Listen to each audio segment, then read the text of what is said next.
It's another beautiful day in Algonquian country. We hanging out in the Hudson Yards today. And although it's not as sunny as it was yesterday, we're still going to make the most of our lovely day. But what's really kind of lovely is I think they're about to get their jam on up in here in this park tonight. I see speakers, y'all. I see some speakers. And I think they're going to be pumping out some of them old classic house jam. All right? And you know who's going to be here to get his dance on? You know. You already know. I might even let you see me getting my dance on if I feel right. If I feel right about it. I don't know. But yeah, I think it's going to be Vinyl Night. I think that's the name of the group that does the jam in the summer months. Throughout the summer. This is not the only place they come to. They go, I thought the brother was talking to me saying, what you filming? Yo, what's going on? I thought he was going to say something to me about filming. But, yeah, we're here. We're going to get a little view of what's going on here. We're in the Hudson Yards. Again, it's not as sunny as it was yesterday, but it's good. Okay, I did decide to come out for lunch, but let's get back to business. As you know, we want to pick up where we left yesterday when we were talking about who defined the words, or what dictionary defined the words in the 1787 Constitution. Y'all don't want to look at it. Y'all don't want to look at that. Should we look at the water instead? Because the DJ ain't quite Cherokee. Let's see if we could just focus on the water in the gardens and stuff. So, yeah, this is a nice waterfall. I just noticed that it looks like the plants can be watered or something. I don't know. But, yeah. So, this is the last stop on the 7 train. It's the Hudson Yards stop. Yeah. So anyway, back to as we were speaking of. Right now, the Constitution is being redefined, I should say,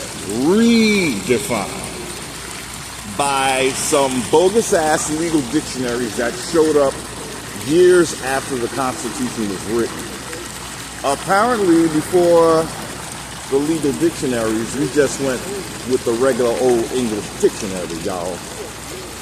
And now, as of today, I did find an older dictionary than the one I was speaking of yesterday. I was actually referring to the Samuel Johnson dictionary. It's an American English dictionary. It's not a legal dictionary. And that's what we really want to make clear. The Constitution has been redesigned. And once it has been redefined, I should say, but redesigned as well, let's not get too jiggy with it. They have to make laws outside of the Constitution and outside of the Bill of Rights, right? So they call those civil. rights, right? Because ain't nobody going to be sovereign up in this piece once these Moors get their sovereign, once they get their, their commerce laws popping. Once everything is brought under commerce, you don't need to be sovereign. You're a commodity. You're doing business from the moment you go to sleep and when you wake up. You're just a walking, talking business entity. And a lot of people think that this is what life was supposed to be about. I'm very sorry to inform you. No, that's not what the lives of men and women were supposed to be about. We were not supposed to be walking, talking business plans, okay? Not everybody was born to be in some kind of business situation, okay? But the world designed by the Moors via their interfacing with the Iroquois, it has made everybody a dead entity, y'all. So as we talk about how the Constitution was hijacked, redefined, we also want to remember that none of that shit applies to American Indians anyway. It wasn't supposed to. And if Moors were worth all their illegal savoir-faire or their legal expertise, whatever you want to call it, if they were worth the very statutes and codes they spit out, they would tell you this instead of trying to get you to comply with the statutes and codes. Like, really, seriously. No more should be referring us back to any statutes and codes. But another big hint and another big clue. Why do Moors just love this system's law system? Or this system's legal system? Why are they so in love and so drawn to bring that to our face? We don't want to hear about that crap. That don't got nothing to do with Indians, and you know damn well it don't. Again, this shows up your foreignness. What Indian would want to pull all Indians into a commercial life, a commercial existence? Let me tell you, the first man and woman on earth did not just go into commerce. You know, them would have been Indians, but yeah, it's not. Our minds have been reprogrammed to think that everything is a business exchange. God forbid. God forbid. Everything doesn't have a price tag. But in the world of commerce, it kind of do. No, it do. This is commerce we're talking about. I mean, I think we called it trade, but somebody had to make a new word to make sure that we never, have the creative authority that we should have had. Remember, it was the World Trade Center, not the World Commerce Center. But they blew that shit to smithereens, right? So, again,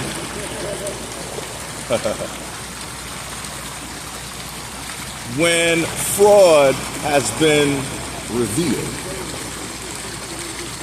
the whole entire contract must be voided.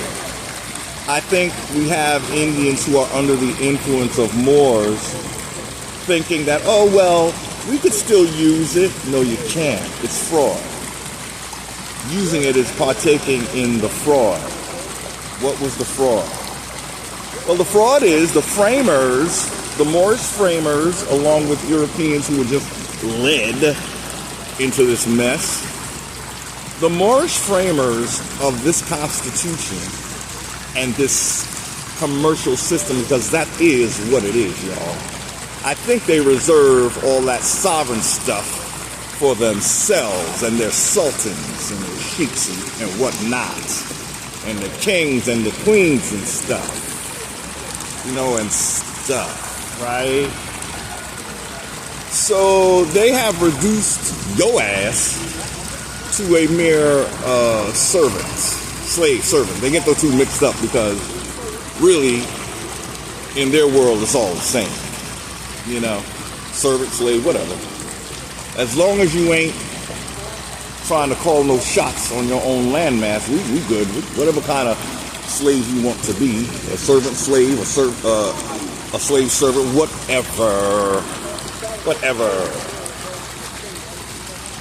So, the framers of this fraud were smart enough to think of whatever they thought of, right, to put in that Constitution. That would show some kind of education, right? But they were completely imbeciles when it kept to upholding the tenets which built, allegedly, the Constitution. So y'all knew the right words at the time, but you had no clue of how to parlay that to enough to keep it from getting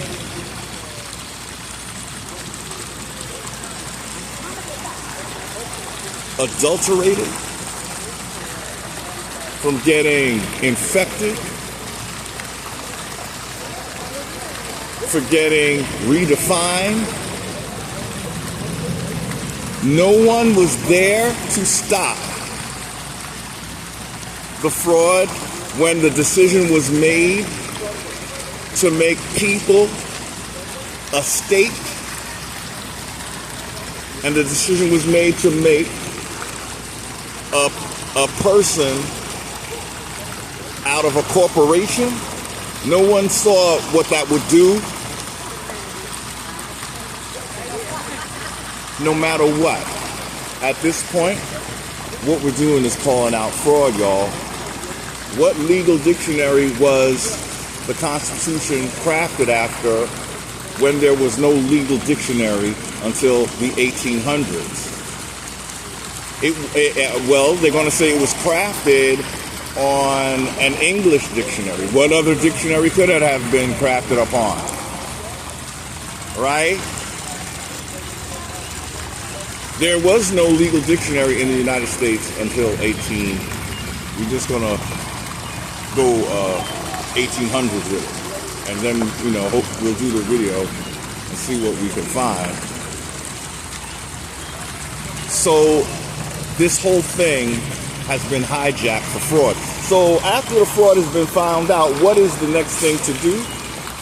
First of all, Indians are gonna exit stage right, because we're going out the right way. We're doing this legally and lawfully, y'all. Once we found the fraud, that was it. We wasn't supposed to be in the system anyway, but since we were hauled in with no disclosure, then now we're in it, right?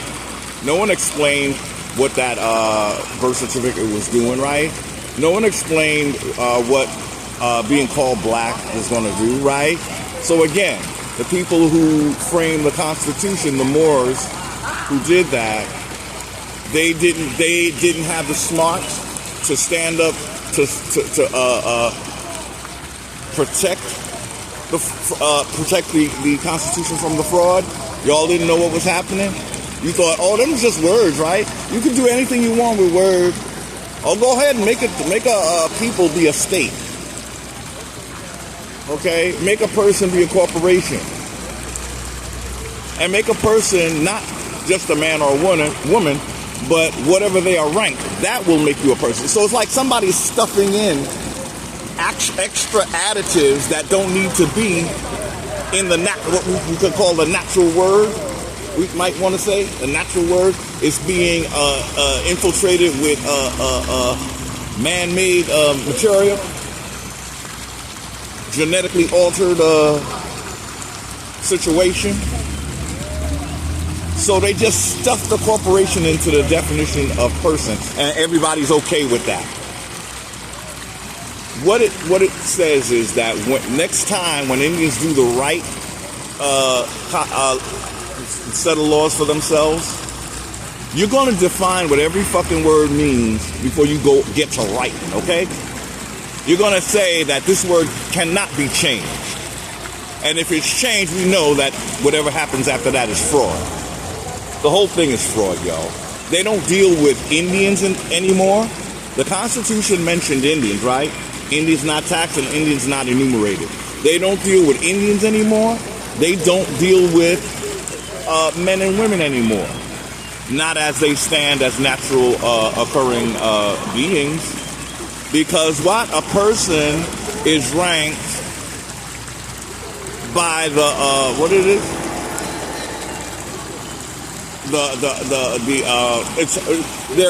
They're in a hierarchy according to their rank, is what I'm trying to say.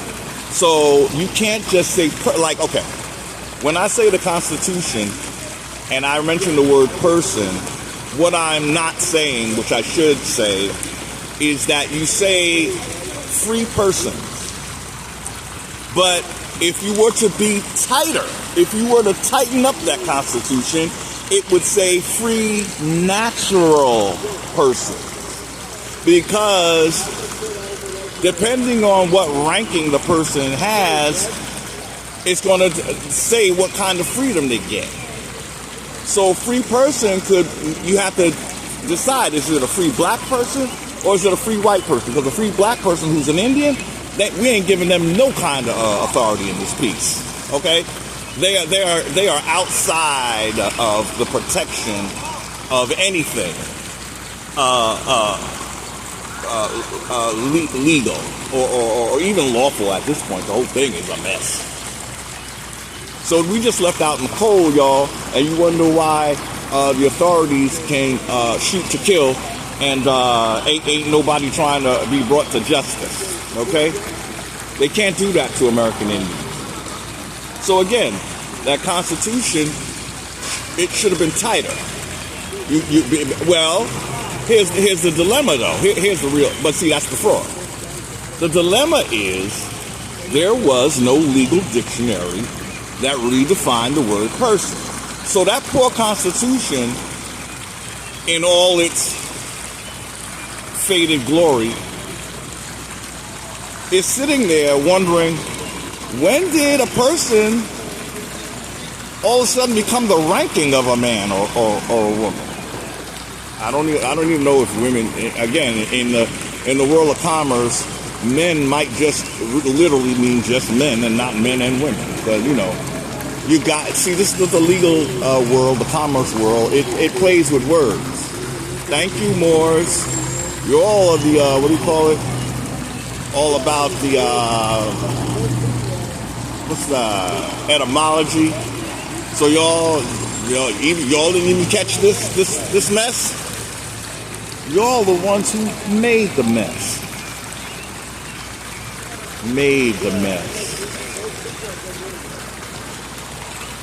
So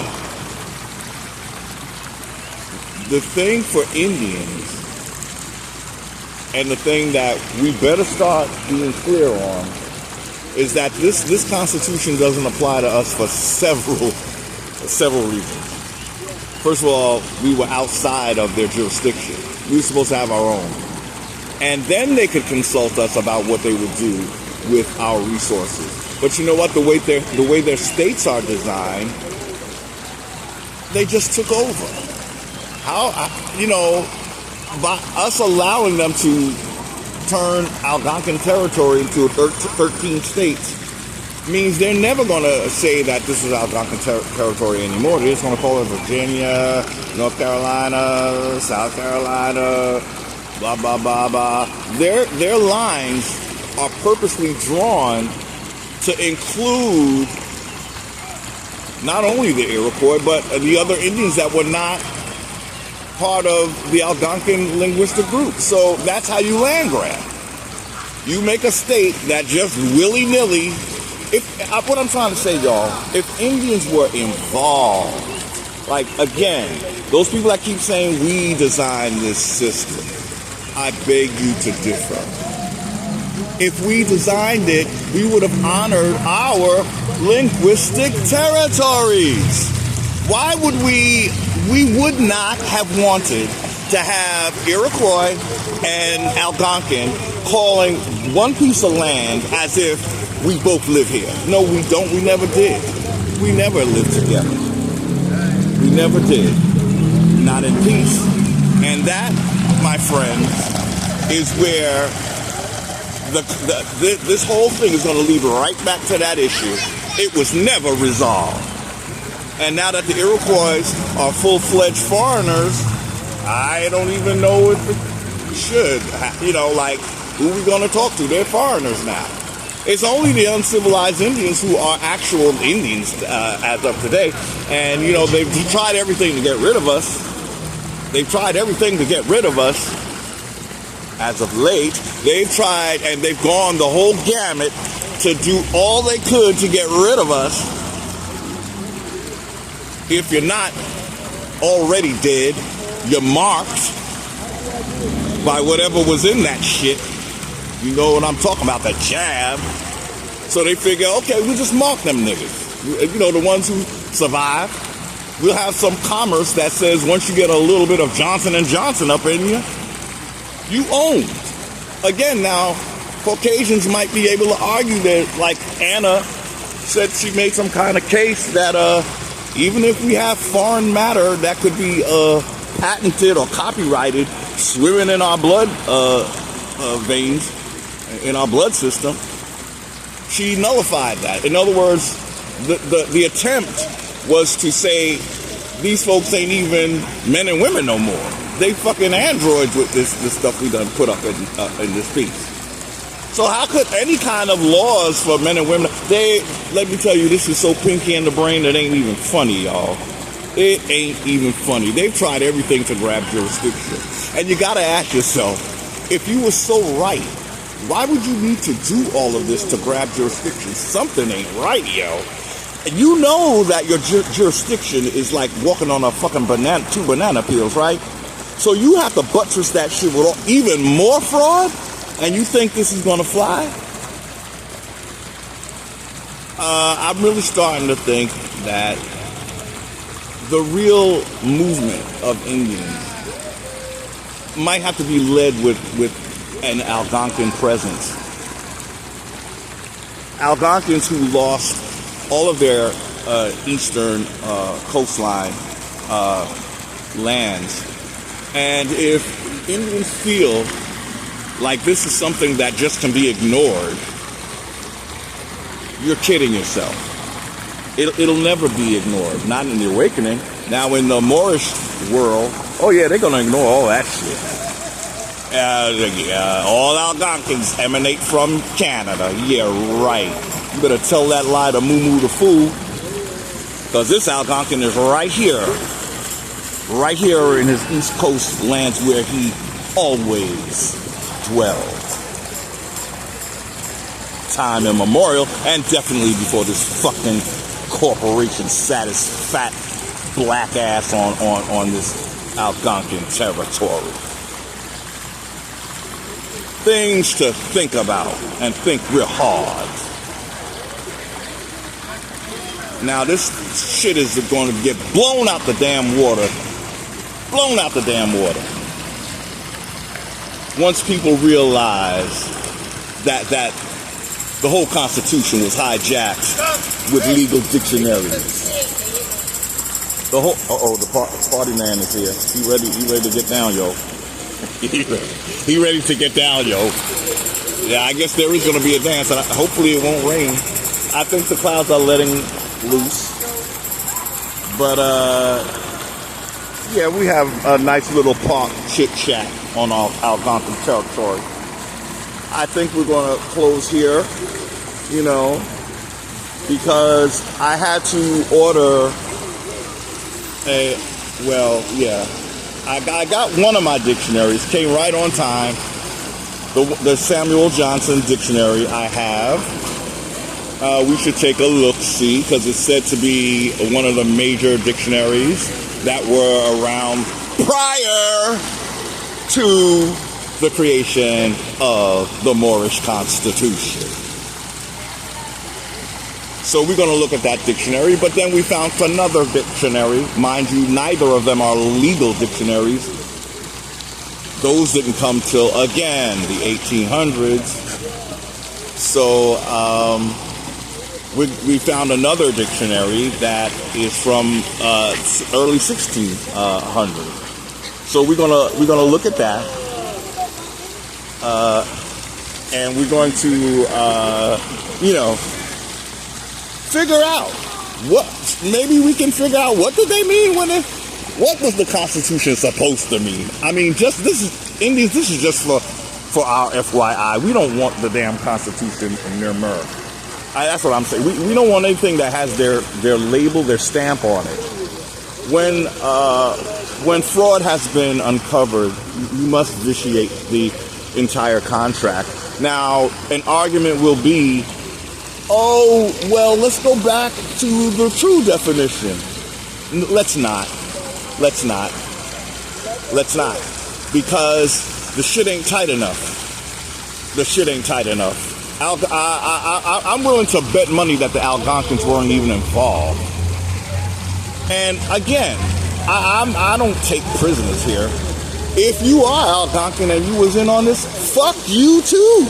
Okay? Let's just be very clear on this. It's not like that, yo. It's not like that. Because I think that's what's going to happen next. Oh, there was an Algonquin who agreed to this. You sure? Are you sure about that? Did he agree to be to be lied about and say that he was from Champton? Did he agree to that too? Who was being given credit for what the Iroquois did? The Iroquois. Who was being given credit for the Constitution? Seriously. Is it every Indian that ever was? No, it's not. It's only one. And I don't advocate violence against anybody. Iroquois, Moors, babies, fools, women, none of that. But you know what? We are going to read that ass, though. That's what we're going to do.